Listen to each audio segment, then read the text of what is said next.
আসসালামু আলাইকুম বন্ধুরা, দেখুন আমাদের গ্রামে বাঘ আসে দুইটা জিসিবি তাহলে দরবার দুইটা জিসিবিটা চেষ্টা করা হইতেছে, কিন্তু দরবার হইতেছে না। এত বড় বাঘ, আতঙ্কিত তার মধ্যে একটা আতঙ্কিত সৃষ্টি হয়েছে। অবশেষে লাস্টে তারা ধরে নেওয়া হয়েছে, কিন্তু 3-4 দিন মানুষের বহুতেই একটা হারাহাস্তি হ্যারাসমেন্ট হয়েছে বাঘের ডরে, বাঘের আতঙ্ক।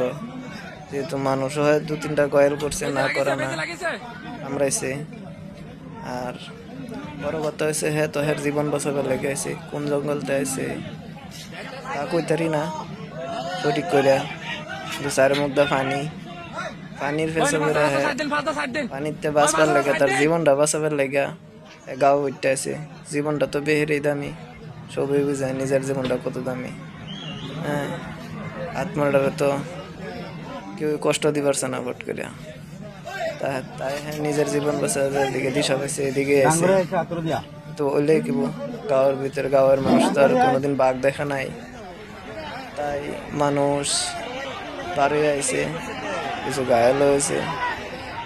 আর বাঘ দেখে মানুষ হ্যাঁ বহুত ডরা, বাঘ তামসাবতা নাকি। আর আজকা মানুষ বাঘের দিকে ডরে দিচ্ছে না, অথচ বাঘে হ্যাঁ মানুষ দিকে ডরছে। এই দৌড়ে দিছে, দেখছেন দৌড়ে দিছে, সামনে মানুষ আছে মধ্যে নিচে দৌড় দিছে।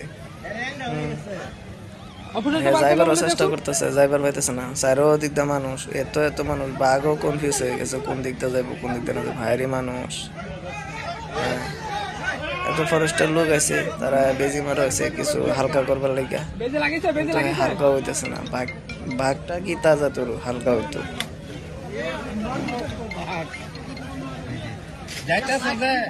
হালকা হইতেছে না। অবশেষে তারা ধরা হয়েছে, নিজের জীবনটা বাঁচাবার লাগে হ্যাঁ আছে, কিন্তু মানুষ দেখে বাঘ হয় না, আতঙ্কিত হয়ে গেছে, উল্টা হয়ে গেছে। এত মানুষের ভিতরে যাইব কই, পরিশানি পড়ে গেছে বেচারা। সারে মুখা মানুষ গেরাট, এই ধরুন সামনে মানুষ নাই, ডর নাই, আজকাল ডর নাই কোনো, যাওয়া হইতারে মানুষ ডরের লাগে। জীবনটা বেহেরি দামি, সবই নিজের